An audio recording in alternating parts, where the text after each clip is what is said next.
My name's Mary Beth Coffey. I'm the senior manager of Oaks Amusement Park, and I have worked here since 1985. That carousel, they think, came out of Seattle in the mid to late 20s. We're closer to 1911, 1912. We got that information from the National Carousel Association. It was built, they feel, in Philadelphia by Herschel Spellman, which is an American carver. There were German carvers, there were Swiss carvers, and there were American carvers. And you can tell the difference. Ours is American because the trappings are really dramatic. The saddles, you'll see the beautiful trappings are fantastic.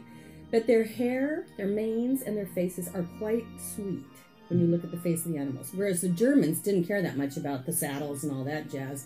But the faces are scary and the mouths are wide open, the hair is flying. So that's kind of how you can tell the difference between the German and American.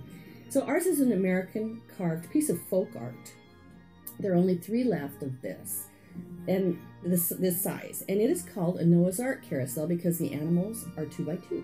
As far as we know, from 1928, those are all the original animals, because we don't know what happened to it before it got here. A lot of the carvers had little jokes that they played on people when they carved those animals. If you cut one of those animals in half, a lot of them had little toys in there, pictures of their family, some kind of a keepsake. That was the mark of the tradesman. Animals had real hair manes, horsehair manes, and horsehair tails. But as I like to say, they were loved right off of them.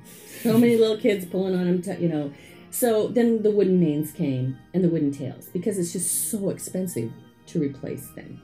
The antlers were never on there.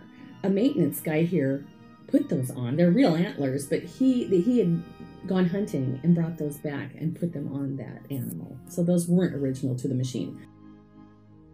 Some of the jewels have been replaced on there just because over the years and they've had coats and coats and coats of paint.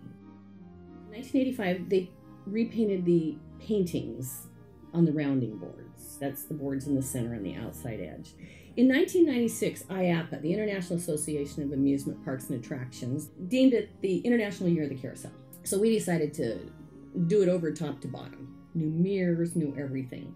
We decided we're going to rebrass the poles. So I had an intern from Portland State, and I said, okay, here's what we're going to do. This will last you this summer. I want you to call all the picnics and try and raise money to get the carousel poles rebrassed. She had the money in 3 days. People love that carousel. They think of it as theirs. The picnics were like, I'm in. In 3 days, we had more than enough money, so we kept the additional money that we had just to continue to replace whatever painting and all that. But in 3 days, the Oaks Park family of picnics loves that. It's the heartbeat of the park, really. And she was done in 3 days, so I had to come up with new projects for her, but it was really gratifying for all of us. Well, a teacher called us, a 4th grade teacher, and she said, my hobby is carousel animals. We want to take one of your animals to our classroom, and we're going to teach our kids math by how many gallons of paint do we need to do this, what does it cost, spelling by writing letters to our community and asking for donations. They did an entire year's worth of work around this giraffe. We had a heart-to-heart with the teacher, and she took the animal to the school.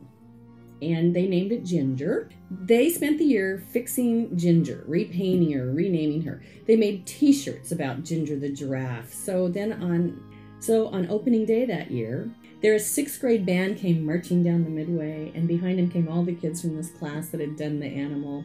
And we had the owner of the park here, and we unwrapped Ginger, who had been completely redone, and the kids all yelled. It was just the coolest thing, and they just had a wonderful day doing that. And the mayor came out too and helped unveil the animal. It's Oaks Park. If the carousel went, I can't imagine. One of the things that's kind of funny about the carousel building, and I love this about it, is it's really a little habitat for a lot of animals. We had 2 barn owls that lived in it, and the dad would come in the day, and the mom would come at night, or whatever. I don't know which was which, but you could tell they were together, and they sleep up there in those little shelving, where the shelf is the edge of the carousel. The dad would sleep there, the mom would sleep there in the day, and so they'd just be up there, and then a billion nests every spring, and it's like chirp, chirp, chirp, chirp, chirp, chirp, when you walk up to the carousel. Silence. When you walk away. Chirp, chirp, chirp, chirp, chirp, chirp. They live there. They live up there, and if that went, where would they live? People People come to the park and they will wait in line till their animal's available. If I'm the frog, I'm a frog person, and I will wait in line until my frog is available. There's a young man, and he's probably in his 20s, and he is severely autistic. And he comes down here all the time, and he has a fixation for the carousel. It's his favorite thing. It comes down here, his mother brings him, rides the carousel, he's happy, we go home. Everybody's good. So when we redid the carousel in this last time, his mother happened to be here, and we were talking about it, and she said, oh, he would be so happy. Why don't you bring your son down and let him be the first person to ride the carousel? So here he comes all dressed up. She had him all dressed up like in his Sunday best, and he's right at the gate, and he's ready, and he got on his horse. Of course, he has a horse that he has to ride. And he just had this smile, just a beatific smile, and it was just like, that's what Oaks Park is all about. Is this grown man with the heart of a little child had the first ride of the new carousel, and I mean, everybody was just like choked up, and that's what it's really about. That's what it really, really is about. What's it worth to you? Priceless.